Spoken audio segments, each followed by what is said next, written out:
हाँ जी। पंजाब का बेहद में क्या मीनिंग है? जैसे गुजरात का तो बताया कि जिनकी अज्ञान की रात गुजर गई, पंजाब का बेहद में मीनिंग क्या है? आब माने क्या है? और जिस आदमी में पानी न हो वो अच्छा माना जाता है या पानीदार आदमी अच्छा माना जाता है? पानी कौन सा है? ज्ञान जल। तो यादव, कौरव और पांडव, उन तीनों के बीच में दुनिया के 3 ग्रुप हैं। एक हैं तने पर रहने वाले,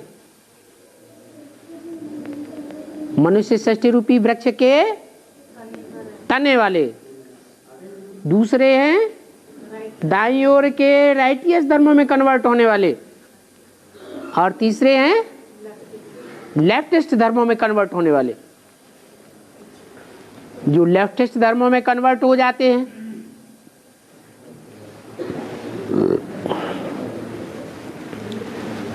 वो यादव संप्रदाय हैं। जो राइटियस हैं और अपने धर्म के पक्के हैं, कभी कन्वर्ट नहीं होते, वो दोनों प्रकार के ग्रुप में टोटल मिलाकर के 5 पांडव, 5 ग्रुप तैयार होते हैं।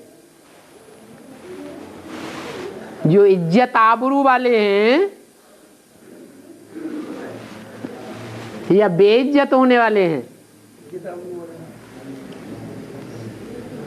इज्जत आबरू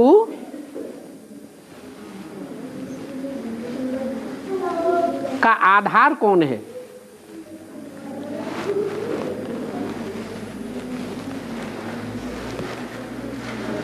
जिस आधार का मान रखने से इज्जत आबरू होती है और अपमान करने से भगवान की दृष्टि में इज्जत आबरू उड़ जाती है।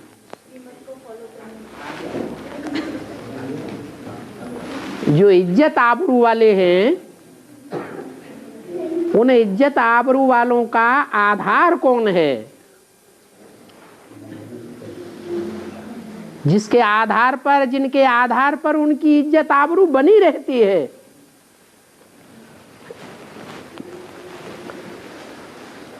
उनका अपना मान मर्तबा भी बना रहता है।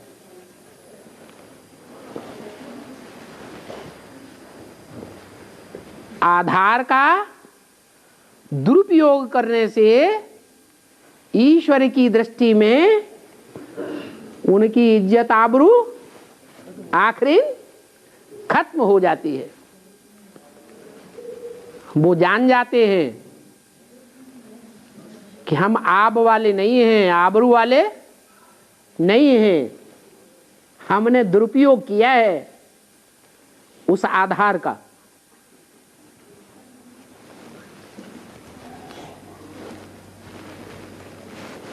तीन ग्रुप हैं, उनमें 2 ग्रुप ऐसे हैं जो उस आधार का सदुपयोग करते हैं, इसलिए भगवान की दृष्टि में ऊंचे हैं। भगवान उन इज्जत आबरू देने वालों की नजदीक आता है जो उस आधार का दुरुपयोग करते हैं, और दुरुपयोग करने में सबसे आगे हैं दुनिया में। उनको सपोर्ट नहीं देता। कौन सा देश है?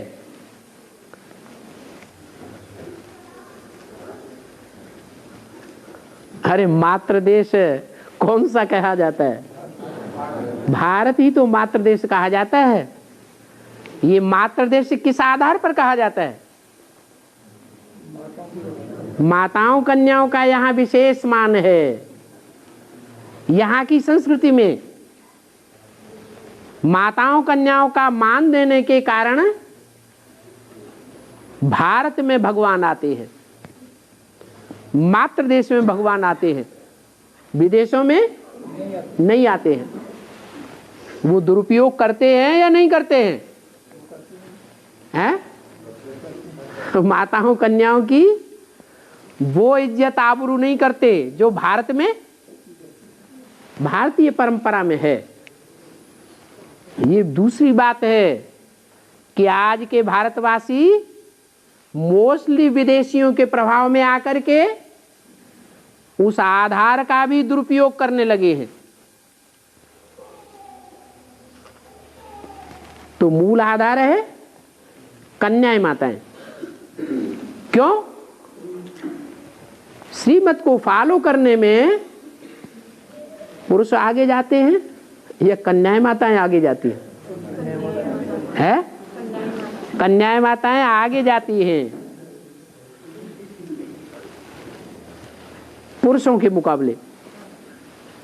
तो ये आधार है, उस आधार को धरणी कहा जाता है। धरणी माने धारणा करने वाली। धारणा करने में सबसे आगे है। तो आपका प्रश्न क्या था? पंजाब का बेहद मीनिंग क्या है? तो पंजाब ऐसा देश है जहां बाबा ने स्पेशल इशारा दिया है, अगर भाई लोग पंजाब में सिर्फ सेवा करने जावेंगे तो डंडे खाने पड़ेंगे। क्यों क्यों? भाइयों को बाबा ने बोला है सब दुर्योधन दुशासन है, इसलिए कोई भाई के ऊपर कोई विश्वास नहीं करेगा। लेकिन कन्याएं माताएं साथ में होंगी तो डंडे खाने से बच जावेंगे। क्यों बच जावेंगे? क्योंकि प्रैक्टिकल जो ज्ञान की धारणा है वो कन्याओं माताओं में जास्ती होती है, इसलिए विश्वास करेंगे कि ईश्वरीय ज्ञान को धारण करने वाली ये कन्याएं माताएं साथ में हैं, इसलिए झूठी बात नहीं हो सकती, सुनना चाहिए। तो 3 ग्रुप की बात बताई, यादव, कौरव और पांडव। तो तीनों ग्रुप में से कौन सा ग्रुप है जो इज्जत आबरू के पीछे जान देने के लिए तैयार रहता है? हैं? पांडव। क्या? और पांडवों में भी नंबरवार हैं। पांडवों में कौन सा पांडव है जो कन्याओं माताओं की इज्जत आबरू को रखने के लिए कुछ भी तय करने के लिए तैयार हो जाता है? एवर रेडी है? भीम। वो कौन से ग्रुप का है?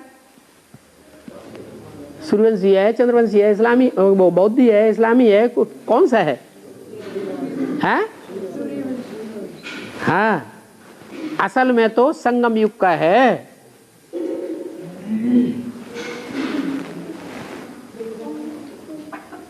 और जो सूर्य होता है उसे भगवान कहा जाता है। भगवान असुरों को ही कंट्रोल करने वाला उनका बाप है, या देवताओं का भी बाप है, असुरों का भी बाप है? दोनों का बाप है। लेकिन जहां कंट्रोल करने की बात आती है तो संसार में प्रसिद्ध हो जाता है। जो दुनिया में कोई धर्म पिता काम नहीं कर पाते, असुरों को कंट्रोल करने का, वो कंट्रोल करने का काम बाप आके करते हैं। किस आधार पर? अधर्मों का विनाश, सद्धर्म की स्थापना प्रत्यक्ष हो जाती है। तो सद्धर्म की स्थापना प्रत्यक्ष होने से पहले क्या होता है? असत धर्मों का खंडन होता है या नहीं होता है? होता है। और असत धर्मों का खंडन करने का साहस किसी भी धर्म पिता में नहीं हुआ।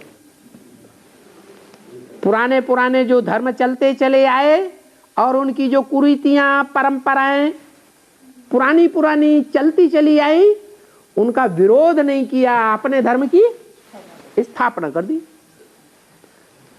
तो सब डरते रहे। लेकिन ये भीम की क्वालिटी है, जो कन्याओं माताएं ईश्वरीय धारणा करने के लिए प्रैक्टिकल रूप में आगे बढ़ती हैं जीवन में, उनको विशेष मान देता है। तो पांडवों के बीच में हैं तो पांचों ही पांडव कन्याओं माताओं रूपी धरणी को विशेष मान देने वाले।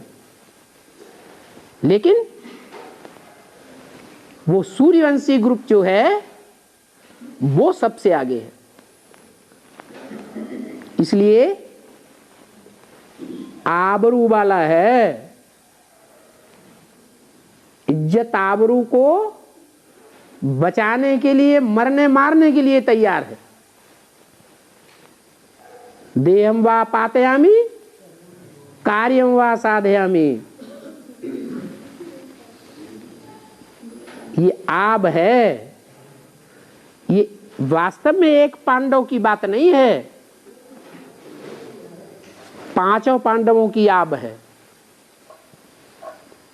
पांचों ही पांडव ज्ञान रूपी जल को धारण करने वाले हैं, पानी वाले हैं या पत गंवाने वाले हैं? धारण करने वाले। इसलिए उसको कहा जाता है बेहद का पंजाब। जब तक वो पंजाबी नहीं निकलते हैं, पंजाबी खून वाले, इज्जत आबरू रखने वाले नहीं निकलते हैं मैदान में, तब तक आदि सनातन देवी देवता धर्म के जो मूल हैं युधिष्ठिर और अर्जुन, वो भी विजयी नहीं हो सकते। वो समाये हुए हैं कहां? जहां 5 नदियां यादगार में बह रही हैं, पंच नद कहा जाता है। नदियों में क्या बहता है? पानी बहता है। वो पानी कहां से आता है? हैं? अरे हिमालय से ही आता है। कहां से आता है? हिमालय। कौन है हिमालय चैतन्य? ब्रह्मा। जहां सदैव बर्फ जमी रहती है। ज्ञान जल तो है, लेकिन कैसा है? जाम है, गर्मी नहीं आती है, ठंडा जल है, बहता हुआ जल नहीं है, रुका हुआ है तो डिस्टिल्ड वाटर। क्या जो ब्रह्मम वाक्यम कहे जाते हैं, वेद वाणी, ब्रह्मा के मुख से निकलने वाली वाणी, वो प्योर जल है या इम्प्योर है तो डिस्टिल्ड वाटर। लेकिन काम का नहीं है। काम का कब बनता है? जब 5 नदियों में डिवाइड होता है। तो ये पंजाब है, इसका नाम क्या पड़ा? 5 की आब है, इज्जत आबरू है। ये 5 नदियां नहीं हैं, इज्जत आबरू है, भारत की शान है। जितने भी विदेशी आए, उन्होंने क्या किया? जो भारत का नाम बाला था, उसका नाम बदनाम कर दिया। इन 5 नदियों को क्रॉस किया तब बदनाम हुआ, या बिना क्रॉस किए बदनाम हुआ? क्रॉस कर दिया। तो ऐसा ना हो कि ये विदेशी हमारा जो आधार है इज्जत आबरू का, उनको क्रॉस कर देवे। क्या? अगर क्रॉस कर गए, वो नदियां चैतन्य हैं या जड़ हैं? जड़ पानी को धारण करने वाली हैं या चैतन्य पानी को धारण करने वाली है? हैं? चैतन्य ज्ञान जल बह रहा है, धारणा वाली है, और प्रैक्टिकल में धारणा वाली है। लेकिन अगर उन विदेशियों ने और धर्म वालों ने और जो ग्रुप हैं और जोन हैं, उन्होंने आक्रामक बन के उनको क्रॉस कर लिया, क्या? तो रिजल्ट क्या होगा? भारतवासी आधीन बनेंगे या स्वाधीन बनेंगे? आधीन हो जाते हैं। वो भ्रम फैलाने वाले हैं, जो अभी इशारा दिया है व्यक्तवाणी में। क्या होगा आगे चल के? है माया बुद्धि को भ्रमित कर देगी। तो बुद्धि को भ्रमित करने वाले कोई ग्रुप होंगे या नहीं होंगे? वो विदेशियों का ग्रुप है। अगर विदेशी नहीं भी हैं पक्के, कभी स्वदेशी थे, तो उन कच्चे स्वदेशियों का ग्रुप है जो विदेशियों के प्रभाव में आकर के विदेशी बन गए। जैसे बौद्ध क्या बन गए? विदेशियों के प्रभाव में आकर उनके दास दासी बन पड़े।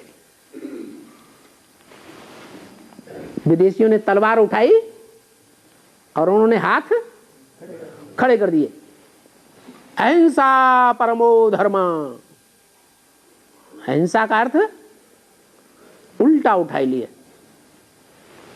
अरे कन्याओं माताएं इज्जत आबरू है, वो इज्जत आबरू ही चली जाए और हम अहिंसा अहिंसा चिल्लाते रहें, ये कोई अहिंसा हुई? अरे ये हमारा स्वमान है, अपने स्वमान को याद करना चाहिए। कितना भारी अपमान है। तो ऐसा ना हो कि पंजाब वाले भूल जाएं कि उन पंचनद को उन विदेशियों ने, आक्रांताओं ने क्रॉस कर लिया। क्योंकि जितने भी विपरीत बुद्धि निकलते हैं, विपरीत बुद्धि वाली पार्टियां निकलती हैं, वो कन्याओं माताओं को ज्यादा बरगलाती हैं या पुरुषों को ज्यादा बरगलाती है? कन्याओं माताओं को ही ज्यादा बरगलाती है। और हाँ, हैं? गणेश जी की पूजा पहले क्यों होती है बाबा? गणेश जी की पूजा इसलिए पहले होती है, वो जानवर देवता है। क्या? कौन सा देवता है? जानवर। मनुष्य नहीं है पूरा। क्या है? हैं? जानवर है। और जानवर कैसा है? हैं? नहीं, ऐसा जानवर है जो भगवान का बच्चा खा जाता है। किसका बच्चा है? तो भगवान का बच्चा कहा जाने वाला, लेकिन उसका रचयिता कौन है? अम्मा। तो अम्मा का बच्चा है, ब्रह्मा कुमार है, या प्रजापिता ब्रह्मा कुमार है? असलियत में क्या है? हैं? असलियत में ब्रह्मा कुमार है और अपने स्वभाव संस्कार को पहचानने में इतना तीखा है कि बाप भी सामने आ जाए तो भी उससे युद्ध करने के लिए तैयार हो जाता है। इसलिए मुरली में बोला है, क्या बोला है? देवी के पुजारी हैं रावण संप्रदाय। महाराष्ट्र वालों के सामने नहीं कह देना, क्लैरिफिकेशन देना शुरू कर दो, पूरा समझाना पड़ेगा। क्यों? भारतीय परंपरा क्या है? भारतीय परंपरा एक परिवार में रहने की है, एक के जिंदा रहते रहते एक के कंट्रोल में रहने की है, या अपना अलग घर बसाने की है? और गणेश जी ने क्या किया है? बाप के रहते रहते, माँ के रहते रहते घर परिवार अलग बसा दिया। स्वदेशी बना या दूसरे देश में चला गया? उस लोक का नाम ही रख दिया गणेश लोक।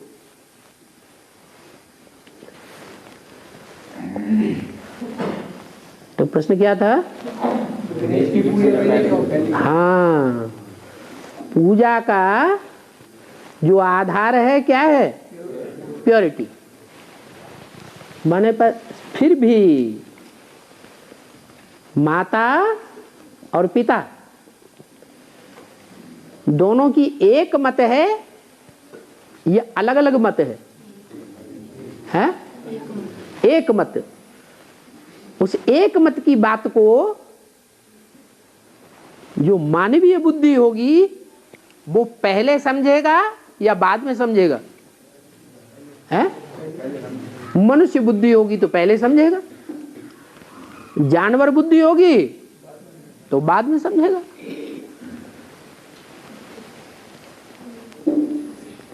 शिव में शिवा समाई हुई है और शिवा में शिव समाया हुआ है। दोनों अलग अलग नहीं है, दोनों की मत भी अलग अलग नहीं है, एक ही मत है। लेकिन समझने की बात है। लेकिन जो समझने की बात है उस आधार पर है तो जानवर, लेकिन जानवरों में भी नंबरवार बुद्धि वाले होते हैं या एक जैसे बुद्धि वाले होते हैं? तो सबसे ज्यादा मस्तक चौड़ा किसका दिखाया जाता है? कौन सा जानवर है? हैं? हाथी।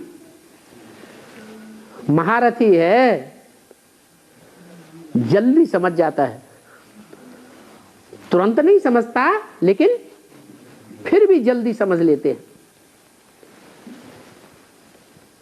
कान भी बड़े बड़े हैं। पवित्र कान है या अपवित्र कान है? जिसकी कानों में धारणा शक्ति ज्यादा हो तो पवित्र है या अपवित्र है? पवित्र ही कहें। बुद्धि देर आयत दुरुस्त आयत बाप को पहचानने वाली है तो पवित्र बुद्धि है या पवित्र बुद्धि है? पवित्र बुद्धि ही कहेंगे। जानवरों में भी ज्यादा समझदार प्राणी कौन सा है? हाथी। इसलिए सतो प्रधान बुद्धि कहें या रजो प्रधान बुद्धि कहें? सतो प्रधान। फिर पूजा सतो प्रधानता की स्टेज में होनी चाहिए या रजो प्रधानता की स्टेज में होनी चाहिए? कौन से युग में पूजा होती है? जब द्वापर युग का अंत होता है तब पूजा शुरू होती है। जो सतो प्रधान भक्ति है उस स्टेज में गणेश की पूजा नहीं होती है तो पूज्य। फिर प्रश्न करेंगे कि अव्वल नंबर उनकी पूजा क्यों रखी गई? भक्तों में क्या धारणा है? पहले पहले किसकी पूजा करनी है? गणेश की पूजा करनी है। तो बच्चा जब पैदा होता है तो क्या करता है? हैं? पहले पहले किसको अपना माई बाप मानता है? माँ को ही मानता है। पहले पूजा किसकी करेगा? पूजी किसको मानेगा? माँ को। इसलिए भारत में परंपरा है कि बाप से भी ज्यादा मान्यता माता की है, तो उन्होंने माता को विशेष मान्यता दी। लेकिन जो पैदा होते ही बुद्धिमान बन जाए वो ज्यादा श्रेष्ठ, या बाद में बुद्धिमान बने वो ज्यादा श्रेष्ठ? कोई बच्चे हैं ज्ञान में आते हैं, तुरंत बाप को पहचानते हैं और श्रीमत को पकड़ लेते हैं। कोई तुरंत नहीं पकड़ते, क्या करते हैं? बाद में पकड़ते हैं। तो जो बाद में पकड़ते हैं वो ज्यादा बुद्धिमान नहीं कहे जाते। तो गणेश को तो चौड़े माथा वाला दिखाया गया है। चौड़ा माथा है, उसका आधार क्या है? कर्मों में आगे जाने की क्षमता है। इशारा मिला और तुरंत तुरंत काम करते हैं। सड़ा गला करके खाने वाले नहीं हैं। इसलिए बुद्धि चक्कर तो काटती है, लेकिन चक्कर काटने में आगे है या पीछे है? हैं? आगे है। कार्तिकेय जो 6 मुंह वाला है, 6 मुख की बात करता है, और गणेश 1 मुख वाला है। तो उस आधार पर श्रेष्ठ कौन हुआ? गणेश श्रेष्ठ हुआ। एक की मत को पकड़ने के कारण चक्कर काटने में क्षिप्र गति वाला है। इसलिए अव्वल नंबर पूज्य है। द्वापर युग से कलयुग तक सारी दुनिया के मनुष्य जानवर बुद्धि बन जाते हैं या दैवी बुद्धि रहती है? है तो सभी जानवर, लेकिन जानवरों में भी कोई श्रेष्ठ है और कोई निष्कृष्ट। इसलिए गणेश की पूजा फर्स्ट। और हाँ, गुरु द्रोणाचार्य क्लब से अंगूठा दान क्यों मांगे? गुरु द्रोणाचार्य क्लब से दान में अंगूठा क्यों मांगे? आत्मा का जो आकार है वो भक्ति मार्ग में कितना माना जाता है? अंगुष्ठाकार। ये अंगूठा जो है ना, इसका जो ऊपरी हिस्सा है वो उतना ही आकार वाला है जितना शालिग्राम देखने में आता है। शालिग्राम किसकी यादगार है? आत्मा की यादगार है। तो गुरु द्रोणाचार्य ने देखा कि है तो शूद्र, राज परिवार का नहीं है, रॉयल संस्कारों वाला नहीं है। कौन से संस्कार हैं? शूद्रों के संस्कार हैं। इसलिए शूद्रों का संस्कार वाला होने के कारण उन्होंने राज परिवार वाले कुमारों के साथ उसकी पढ़ाई पढ़ाने से इनकार कर दिया। परंतु वो तो लगन का जो कौरव थे, कौरव कुमार, और जो पांडव कुमार थे उनसे भी ज्यादा तीखा निकला। क्या? तीखेपन के कारण उसका नाम क्या पड़ गया? एकलव्य। किस आधार पर कोई तीखा जाता है? हैं? जो 4 सब्जेक्ट हैं, उन 4 सब्जेक्ट्स में कौन सा सब्जेक्ट है जो कोई एक ही सब्जेक्ट के आधार पर तीखा चला जावे, सबसे तीखा याद। तो याद में, और वो भी अव्यभिचारी याद है, व्यभिचारी, अव्यभिचारी याद में सबसे तीखा जाता है, इसलिए उसका नाम ही पड़ गया एकलव्य। वो एकलव्य बाण चलाने की विद्या में सबसे आगे चला गया, इतना आगे चला गया कि पांडवों का जो कुत्ता था, कौन है? पांडवों का कुत्ता, पांडवों में जो स्वर्गारोहण करते हैं उनमें सबसे जास्ती प्राणी जो वफादार होता है वो कौन होता है? ऐसा वफादार प्राणी जो अपने झाड़ के चित्र में भी, जो मानवीय सृष्टि का झाड़ है, उसका जो मुखिया है वो बैठा हुआ दिखाया गया है, उसकी वफादारी भारत की ओर दिखाई गई है या अहंकारी दिखाया गया है? सन्मुख है भारत के या विमुख है? सन्मुख है। मुरली में भी बोला, पहले कौन मरेंगे?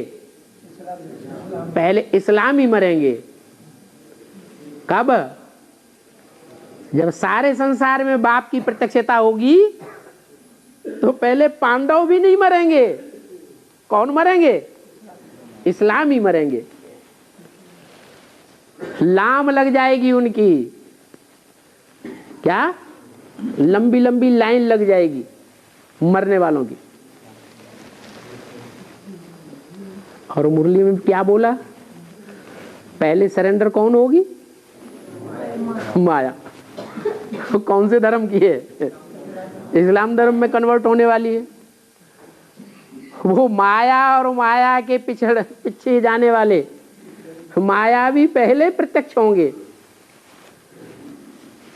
पहले बाप को पहचानेंगे। विदेशी पहले प्रत्यक्ष होते हैं या स्वदेशी पहले प्रत्यक्ष होते हैं? विदेशियों में भी जो मुखिया होगा वो पहले प्रत्यक्ष होगा या बाद में आने वाला विदेशी होगा वो पहले प्रत्यक्ष होगा? जो पहले आने वाला विदेशी है वो कौन सा धर्म है? इस्लाम। वो पहले प्रत्यक्ष होंगे, पहले मैदान में आएंगे और मरेंगे। जीते जी मरेंगे या शरीर से मरेंगे? जीते जी आकर के मरेंगे, बाप के बनेंगे। तो जो पहले पहले मरने वाले हैं उन कुत्तों का मुंह भर देता है एकलव्य। काहे से? बाणों से मुंह भर देता है। ऐसे ऐसे ज्ञान बाण मारता है कि वो माया के वारसदार उनका बोलती बंद हो जाती है। अभी ब्राह्मणों की दुनिया में वो माया बेटी के वारसदारों की संख्या सबसे जास्ती है या कम है? सबसे जास्ती है। और बहुत बोलते हैं या कम बोलने वाले हैं? बहुत बोलते हैं, भौं भौं करते ही रहते हैं। बाबा ने बोला है, कलंक की इधर पिछाड़ी कुत्ते भौंकते रहते हैं। उस भौंकने का अर्थ कुछ भी नहीं है, सामने आके नहीं बोलेंगे। जैसे कुत्ता भौंकता है हाथी के ऊपर तो एकदम सामने आके लड़ाई लड़ेगा? हैं? दूर दूर भौंकता रहेगा। दूर बात खुश बात भौंकता रहेगा। अखबारों में भौंकेगा, रेडियो में भौंकेगा, टीवी में भौंकेगा, इंटरनेट में भौंकेगा, पैसे दे करके भौंकेगा, नोटों की गड्डियां फेंक फेंक करके भौंकेगा, बड़े बड़े अधिकारियों के द्वारा भौंकेगा, बड़े बड़े मिनिस्टरों के द्वारा भौंकेगा। अरे लाउड स्पीकर अपने अपने माइक तो अलग अलग होते हैं ना, तो माइक निकालेगा, माइक के द्वारा भौंकेगा। ऐसे भौंकने वाले कुत्तों का वो मुंह बंद कर देता है। काहे से? ज्ञान बाणों से। भौंकना ही उनका बंद हो जाता है। और द्रोणाचार्य इस बात को पहचान लेते हैं कि नहीं पहचान लेते हैं? इस बात को पहचान लेते हैं कि ये बाण विद्या में सांप से तीखा है। एक भी पांडव या कौरव बच्चा नहीं है मेरे पास जो बाण विद्या में इस एकलव्य का मुकाबला कर सके। तो द्रोणाचार्य जो हैं वो सदगुरु हैं, सदगुरु हैं या झूठे गुरुओं की लिस्ट में है? द्रोणाचार्य झूठे गुरुओं की लिस्ट में है या सदगुरु हैं? झूठे गुरुओं की लिस्ट में हैं। और जो झूठा गुरु होगा वो अपना स्वार्थ सिद्धि पहले करेगा या सच्चाई की जीत कराएगा? स्वार्थ सिद्धि करेगा। एकलव्य की तो बात छोड़ दो कि वो तो शूद्र है। जिनको उन्होंने पढ़ाया पांडवों और कौरव कुमारों को, उनके बीच में भी उन्होंने स्वार्थ सिद्धि की। अपने बच्चे को जो लायक नहीं था, स्वभाव संस्कार से नालायक था, रायल नहीं था, स्वभाव संस्कार बाप का नाम बदनाम करने वाले का था या सरनाम करने वाले का था? बदनाम करने वाला स्वभाव संस्कार वाला था। इतने नीच कर्म करने वाला निकला। अपने बच्चे को ज्यादा पढ़ाई विद्याएं सिखाई या पांडव कौरवों को ज्यादा विद्याएं सिखाई? अपने बच्चे को ज्यादा पढ़ाई। तो ये तो गुरुओं की बात है। गुरुओं को ईर्ष्या देश कम होगा या ज्यादा होगा? ज्यादा ही होता है। देवभान ज्यादा होता है। अरे मेरा पढ़ाया हुआ डायरेक्ट शिष्य वो आगे जाना चाहिए या दूसरा कोई आगे चला जाए? तो इस अहंकार के कारण उन्होंने युक्ति निकाली। क्या युक्ति निकाली? इसका अंगूठा ही काट दो है और राइटियस अंगूठा काट दो, लेफ्टिस्ट छोड़ दो। क्या? आत्मा मन बुद्धि रूपी जो आत्मा होती है उसके दो पहलू होते हैं। मन बुद्धि जो है राइटियस बात भी सोचती है और अनराइटियस बात भी सोचती है। क्या? गुणों को भी देखने वाली होती है और अवगुणों को भी देखने वाली होती है। ब्रह्मा बाबा कैसे थे? गुणों को देखने वाले थे या अवगुणों को देखने वाले थे? गुण ग्राहक थे। उनकी यादगार बन गई। क्या? कौन सा अवतार उनकी यादगार बन गई? अरे कोई भगवान माना जाता है भारतीय परंपरा में जो गुण ग्राहक ही है, अवगुण नहीं ग्राहक करता? दत्तात्रेय। त्रेय माने तीन के द्वारा, दत्ता माने दिया हुआ। तीन जो हैं ब्रह्मा विष्णु शंकर यज्ञ के आदि वाले, उनसे दिया हुआ, उनके द्वारा उसकी उत्पत्ति हुई। किसकी? दत्तात्रेय। यज्ञ में नाम क्या हुआ? ब्रह्मा बाबा। वो गुण ग्राहक थे। उनका राइटियस अंगूठा ज्यादा काम करता था मन बुद्धि रूपी या लेफ्टियस से ज्यादा काम करता था? राइटियस ज्यादा काम करता था। तो द्रोणाचार्य ने क्या युक्ति निकाली कि एकलव्य का राइटियस अंगूठा काट लो। ऐसे नहीं कि एक को लव करने वाला जो एकलव्य का पार्टधारी है कौन है? हैं? राम वाली आत्मा, शंकर वाली आत्मा जो शंकर के साकार शरीर के रूप में पूजी जाती है। जब तमो प्रधान बनेगी तो राइटियस ज्यादा सोचेगी या लेफ्टिस्ट में ज्यादा सोचेगी? है लेफ्ट में ज्यादा सोचेगी। और उसका उस मूर्ति का जो स्पेशल काम है वो राइटियस काम ज्यादा विख्यात होता है संसार में, या लेफ्टिस्ट कार्य ज्यादा संसार में प्रत्यक्ष होता है? शंकर द्वारा विनाश प्रत्यक्ष होता है। तो गुरुओं ने ऐसी बुद्धि घुमाई लेफ्टिस्ट वो राइटियस अंगूठा तो काट लिया और लेफ्टिस्ट अंगूठा काम करता रहा। तो ड्रामा अनुसार ठीक हुआ है, गलत हुआ? हुआ तो ठीक ही। और ठंडा पानी दे दिया। किस आधार से पूरे होते हैं? कलयुग में 42 जन्म किस आधार से पूरे होते हैं? कितने वर्ष मतलब कलयुग में 42 जन्म कैसे पूरे होते हैं? 42 जन्म कैसे पूरे होते हैं? कलयुग में 42 जन्म बोलते हैं ना जी। होते हैं। हाँ नहीं, कैसे होते पूरे? ही? तो वो कैसे पूरे होते हैं? कैसे पूरे होते हैं माना? उम्र बहुत छोटी होगी ना, बड़ा 30 साल के आसपास ही रहेगी।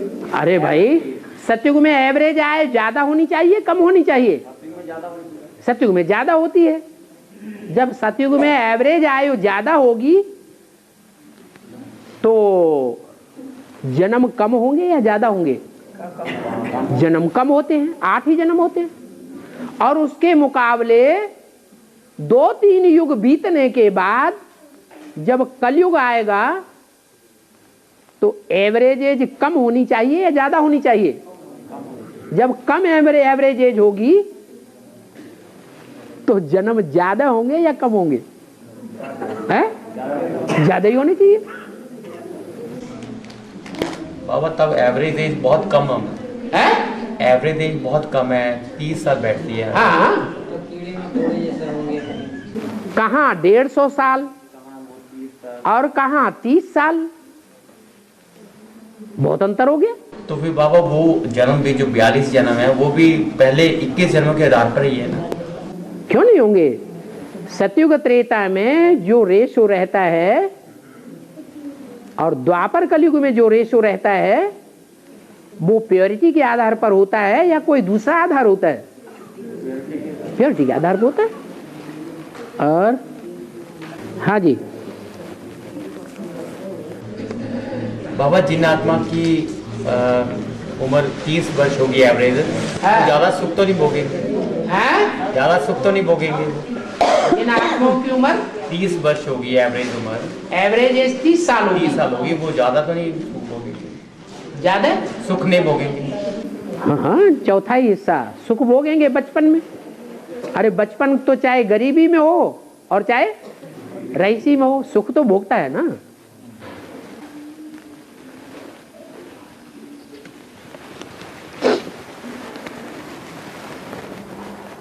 कोई ने प्रश्न किया है 2010 का वर्ष आंशिक चंद्र ग्रहण से शुरू होता है।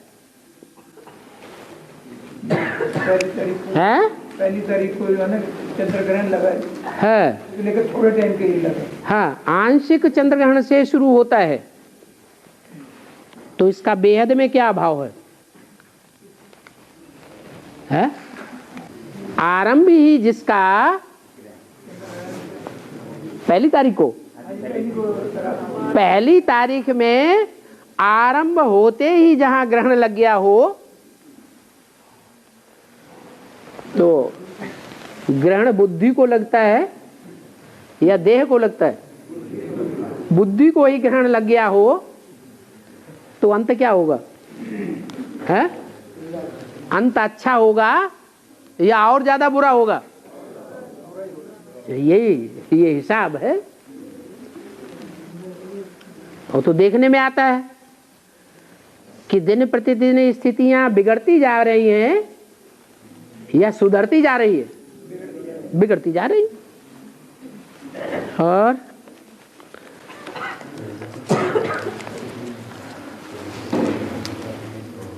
सब बैठे हुए हैं जैसे निर्बंधन है, क्या बात है? बाबा ने बोला भेड़ बकरियों को बंधन होता है, हैं? जिनको बंधन होता है वो कौन से कैटेगरी के बता दिए? भेड़ बकरियां हैं। जो शेर शेरनियां होते हैं हाँ, वो तो निर्बंधन होके रहते हैं, बंधन में रहते हैं। हाँ। और ओम शांति। धनवान, धन वाला, सर्वशक्तिवान, सर्वशक्तियों वाला, मान वाला है, हाँ, मान नहीं है। मान्यता है। और तो परमात्मा के लिए हम सर्वशक्तिवान और सर्वशक्तिमान दोनों शब्द यूज करेंगे। वो मान्यता देने वालों के ऊपर है। लेकिन अक्सर करके तो हम सर्वशक्तिवान ही कहते हैं।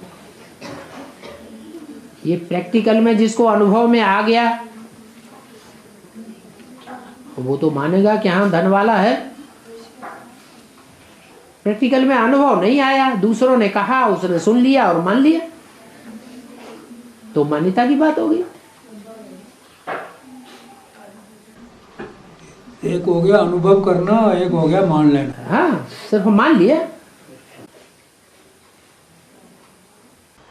तो बाबा हम सेवा के लिए फिर यही मानेंगे कि हमें हल्के रूप में सहज रीति से मैसेज देना है। आगे उस आत्मा को अगर बाबा का ज्ञान पसंद होगा, उसका पाठ होगा, तो अपने आप खींची वो चली हमारे जाएगी। कुल का होगा तो वो अपने आप आएगा। हमारे कुल का होगा माने पूर्व जन्म में उसने हमारे ग्रुप का सहयोग दिया होगा या हमारा सहयोग दिया होगा या जन्म जन्मांतर सहयोग दिया होगा, तो पूर्व जन्मों के हिसाब से वो स्वतः ही खींचा चला आवेगा। नहीं तो हम अपनी पूरी ताकत लगा दें और पूर्व जन्मों में वो दूसरे ग्रुप में रहा है, दूसरों को सहयोग दिया है, तो उन्हीं की बात मानेगा, हमारी बात। इसलिए मुरली में बोला है जो जिस कुल का होगा, जिस धर्म का होगा, वो उसी की बात मानेगा, दूसरे की बात। ब्रह्म कुमारी विद्यालय में ढेर सारे ऐसे हुए जो सारा ज्ञान सुनने के बाद में ये कहते थे कुमार का दादी मानेगी तो हम भी मानेंगे, जगदीश भाई मानेंगे तो हम भी मानेंगे। क्या कहा जाए उनको? सारी बातों पर सही का निशान। आपकी ये भी बात सही, वो भी बात सही, वो भी बात सही, सारा ज्ञान आपका सही, लेकिन मानेंगे तब जिसका उन्होंने जन्म जन्मांतर आधार लिया है वो कहेगा तो मानेंगे, नहीं तो हम तो उसकी राजा ही में है, हम तो जन्म जन्मांतर की उसकी प्रजा है, ये साबित कर दिया। हम अधीन रहने वाले हैं किसके? उसके। जैसे बाबा ये कहा जा रहा है कि एडवांस में भी और बेसिक में भी इस समय उतरती कला है। ठीक है, सारी दुनिया की चार अवस्थाएं होती है, चाहे एडवांस हो, चाहे बेसिक हो, चाहे कोई सिक हो। तो चढ़ती कला कब होगी? हैं? चढ़ती कला कब होगी? चढ़ती कला जब होगी, जब प्रत्यक्षता होगी, जब हर एक के मुख से निकलेगा हमारा बाप आ गया। तो लास्ट में आएगा, लास्ट में मानेगा। नहीं, लास्ट में तो सबके तो लास्ट होगा किसके आधार पर? 2018 से ये चढ़ती कला हो जाती है। हाँ जी, एक के आधार पर सारी बात रुकी हुई है। एक के पतित होने से सब पतित हो जाते हैं, एक के पावन बनने से सब पावन बन जाते हैं। तो ये संकल्प विकल्पों का ये जो मकड़ी जाल है ये तब तक चलता ही रहेगा। क्यों नहीं चलेगा? आप एक को समझाते क्यों नहीं? आपकी श्रद्धा बैठी हुई है कि वो एक तो ज्यादा होशियार है। नहीं, होशियार नहीं है। अच्छा, होशियार नहीं है लेकिन अच्छा है होशियार तो हम लोग हैं ना। आप कहाँ होशियार है? आपके मुख में कहाँ शिव ने प्रवेश किया? नहीं भी किया तो हम फिर भी शिव के बच्चे है? वो तो 500 करोड़ शिव के बच्चे हैं। हम तो उसको पहचानते हैं, वो तो विरोधी हैं। है? हम तो पहचानते हैं, सहयोगी हैं, वो तो विरोधी हैं। वो ये कहेंगे कि आप तो सारे जीवन के पहचानने वाले हैं, तो भी आप कुछ नहीं कर सके, और हम अंत में पहचानेंगे तो 1 सेकंड में हम परिवर्तन कर देंगे। तो उनके पास क्या जादू है? जैसे लक्ष्मी वाली आत्मा है, क्या जादू है उसके पास? वो प्योरिटी का जादू। सबको चांस मिलता है। बड़े बड़े सन्यासी हैं, जब सन्यासी निकलेंगे बड़े बड़े तो तुम बच्चों की जीत हो जाएगी। क्यों? तब तक हमने क्या बुरा किया? वो प्योरिटी वाली बात। उन्होंने प्योरिटी के लिए मान दिया, उन्होंने पुरुषार्थ किया, तो विजय उनके आने पर विजय है, उनके ना आने से हमारी हार हो रही है। बाबा अब हमारी शूटिंग कैसी हो रही है? अभी वो आएगी। ये अपने हाथ की बात है, शूटिंग अच्छी करना या शूटिंग खराब करना। हम अगर ऐसा स्टेमिना अपने आत्मा में पैदा कर लें कि चाहे कैसी भी परिस्थिति हो, चाहे कैसा माहौल हो, चाहे कैसा भी व्यक्ति हो, चाहे कैसा भी मौसम हो, हम अपनी खुशी को त्यागेंगे नहीं। तो हम अच्छी शूटिंग करेंगे या खराब शूटिंग करेंगे? पर 63 जन्मों के हिसाब किताब, 63 जन्मों के हिसाब से भी लास्ट के जन्म की क्यों न हो, लास्ट के जन्म में भी कोई आत्माएं ऐसी हैं जो अति तामसी स्टेज में नहीं आती हैं। भगवान का पार्ट बजाने वाली आत्माएं रामकृष्ण मानी जाती है। रामकृष्ण वाली आत्माएं इतनी सुखी नहीं रहती हैं आखिरी जन्म में, और वो आत्माएं ज्यादा सुखी देखने में आ रही है। पारिवारिक सुख भी ज्यादा है, धन का सुख भी ज्यादा है, तन का सुख भी ज्यादा है, मान मर्तबा भी ज्यादा है। क्यों? अपना अपना टाइम है पुरुषार्थ करने का। किसी ने किस शूटिंग पॉइंट पर, शूटिंग के टाइम पर ज्यादा पुरुषार्थ किया है, किसी ने कब ज्यादा पुरुषार्थ किया है। तो बाबा ये माना जाए कि रामदेव का ये पहले जन्म है। राम वाली आत्मा को फॉलो करने वाली आत्माओं में रामदेव भी है। उसका ये प्रथम वो रामदेव एक व्यक्तित्व है, लेकिन आत्माएं दो हो गई, एक ऊपर से आने वाली और एक नीचे जो सतयुग से जन्म लेती चली आ रही है। वो आत्मा है जिसमें प्रवेश करके वो रामदेव का पार्ट बजाती है। थोड़े समय तक बजाती है, तब तक बढ़िया सारा कार्य देखने में आता है, त्याग तपस्या देखने में आवेगी। और जब वो आत्मा निकल करके दूसरा जन्म ले लेती है, तब फिर वो भी पैसा कमाने लगती है। आज वो दवाइयों के दाम दूसरी कंपनियों में, जो लोकल कंपनियां हैं, वही दवाइयां सस्ते पैसे में बेच रही हैं, और वो दिव्य फार्मेसी दुगने तिगुने चौगुने दाम कमा रही है। लागत 5 रुपया और कमाई 60 रुपया। ये सब क्या है? ये त्याग तपस्या है। उनका तो गौमूत्र करोड़ों रुपए का बिक रहा है। फिर वही गौमूत्र 2 पैसे का नहीं बिकता है, वही गौमूत्र प्रिजर्वेटिव डाल करके वो 3540 रुपए की शीशी।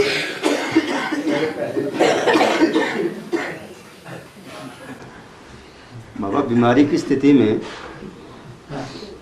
अगर बाबा को ही अपना वैद्य मान करके उसी से ही हम अपने शारीरिक रोग को भी निदान करना चाहते हैं, तो ये क्या श्रीमत, इसके लिए क्या श्रीमत? माने योग बल से, योग बल से। तो योग बल सिद्ध हो गया है। दवाई है, दवाई बनाई जाती है ना, सिद्ध की जाती है ना। दवाई की सारी चीजें तो हमने इकट्ठी कर ली, उसको सिद्ध करने के प्रक्रिया भी चालू कर दी, लेकिन ये भी देखना पड़ेगा सिद्ध हो गई, सिद्धि हुई नहीं, और हम उसी रास्ते को पकड़ लें और दुनिया भी दवाइयों को दे, बिल्कुल तिलांजलि दे दे, तो हार हो सकती है कि नहीं हो सकती? हार हो जाएगी। लेकिन जो भोलेपन में ऐसा करेगा तो भोलेपन ब्रह्मा का, उसको मदद तो मिलेगी। ब्रह्मा का भोलापन कायम अब हुआ कि नाक रगड़नी पड़ी। भोलापन इतना ज्यादा अच्छा नहीं है। लेकिन दवाइयाँ भी तो आज डुप्लीकेट है बाबा। हम डुप्लीकेट के चक्कर में क्यों पड़े हैं? हमें तो मालूम है कि ये अंग्रेजी दवाइयाँ वो हमारी ओरिजिनलिटी है या स्वदेशी दवाई हमारी ओरिजिनल चीज है? तो हम स्वदेशी को क्यों नहीं बढ़ावा देते?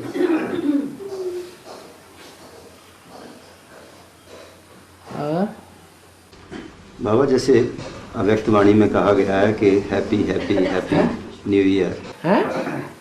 हाँ, इसका बेहद में क्या? बेहद यही अर्थ है। न्यू ईयर की बात नहीं, ये विदेशियों की भाषा है। हमारा तो रोज ही न्यू ईयर है, नया दिन है, नया साल है, नया युग है, नया कल्प है। हाँ, एवरीडे हमें हैप्पी रहना। आत्मा ही नहीं हो जाती। हाँ, आत्मा ही नहीं हो जाती। हाँ जी, हमने तो जो पाना था सो पा लिया। हमारा तो हैप्पी एवरीडे हो गया। अब कायम रखने की बात है।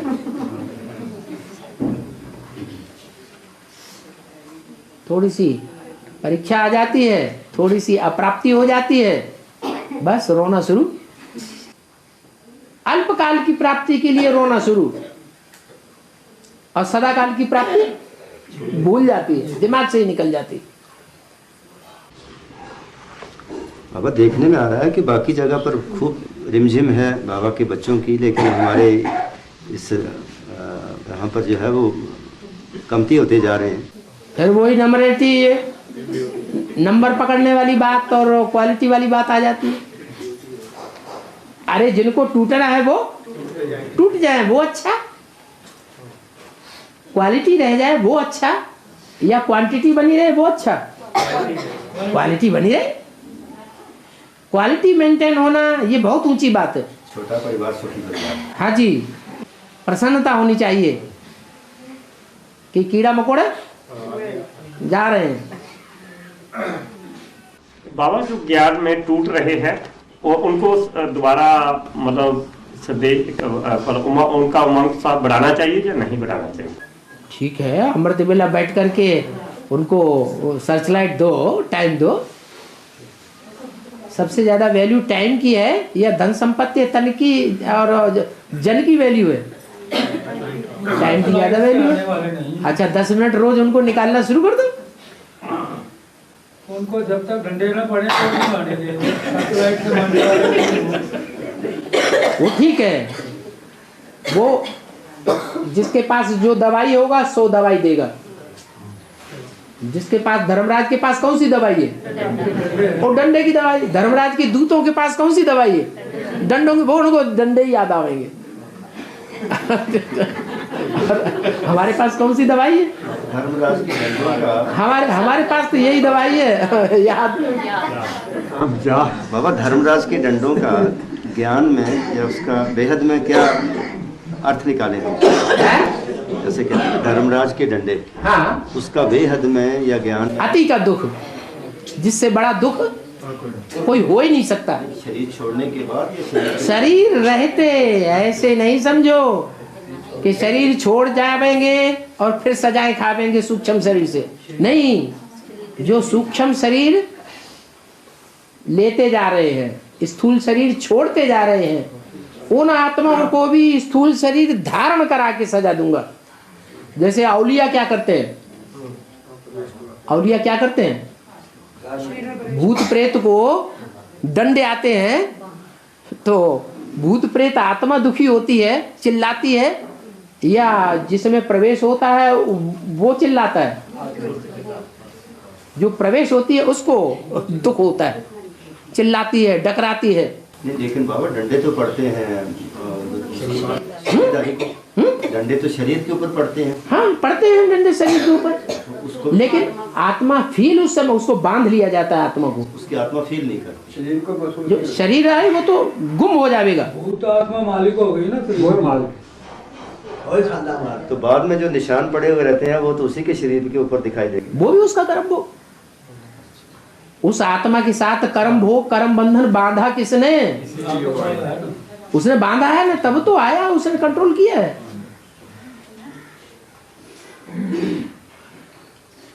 अपना समझी बनाई जानी है? हाँ, देखो उसको मौका दिया है तो वो आया है।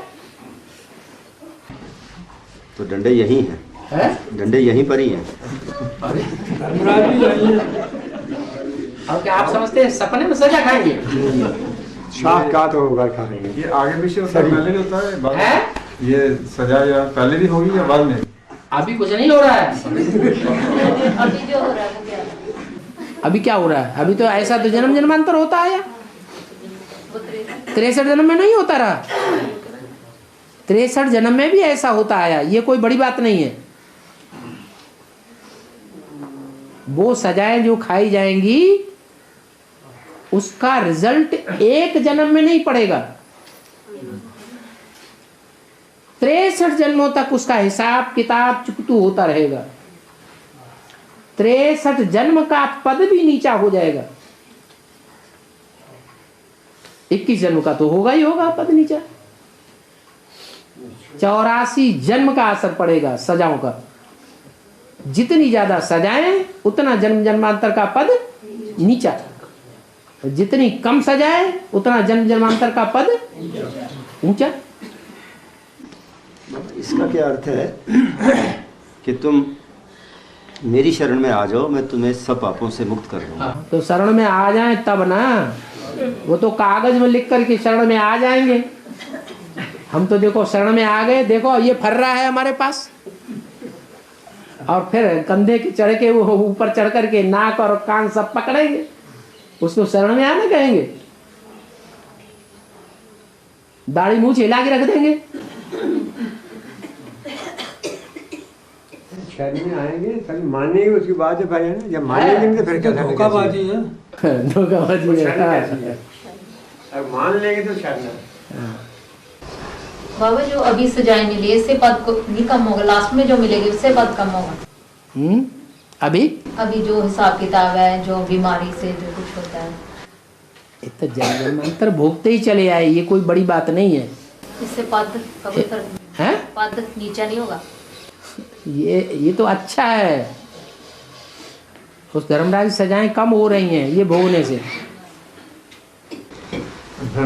अंतिम सजा से फिक्स होगा ना वो? हैं?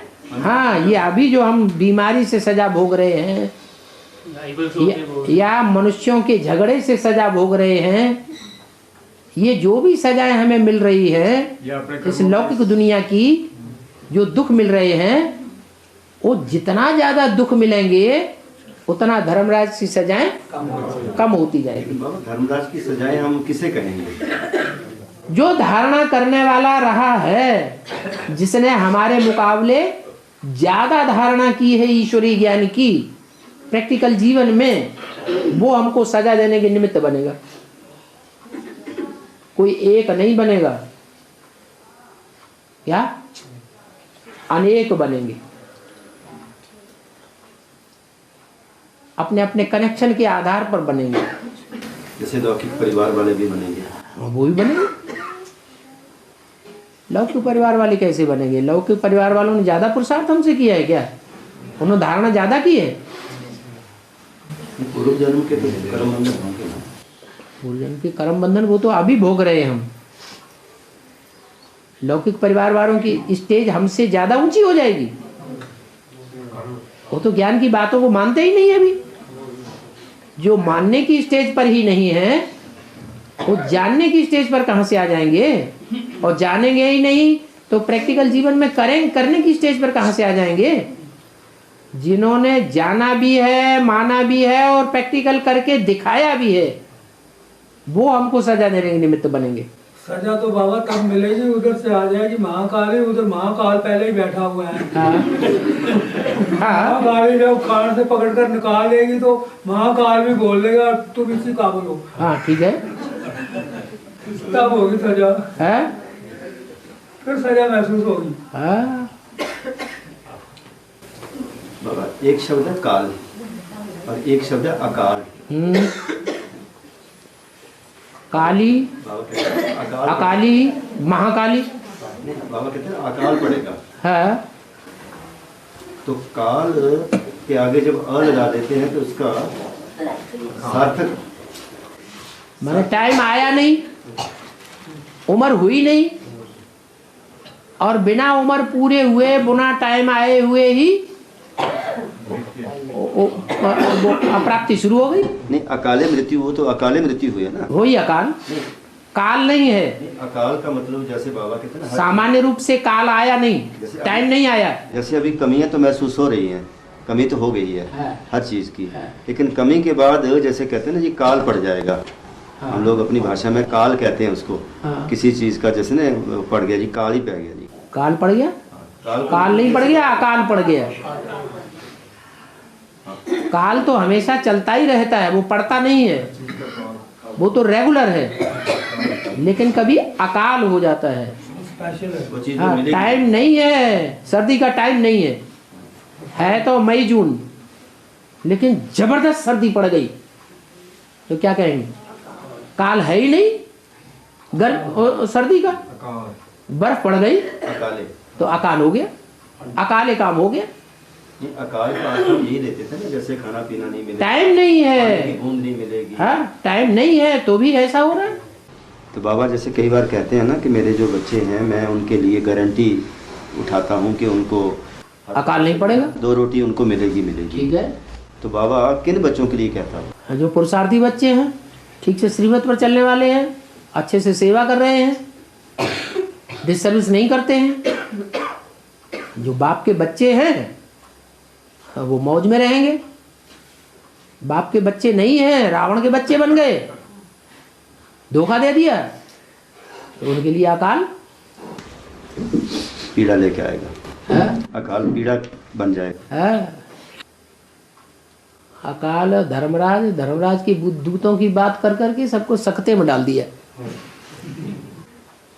ओम शांति।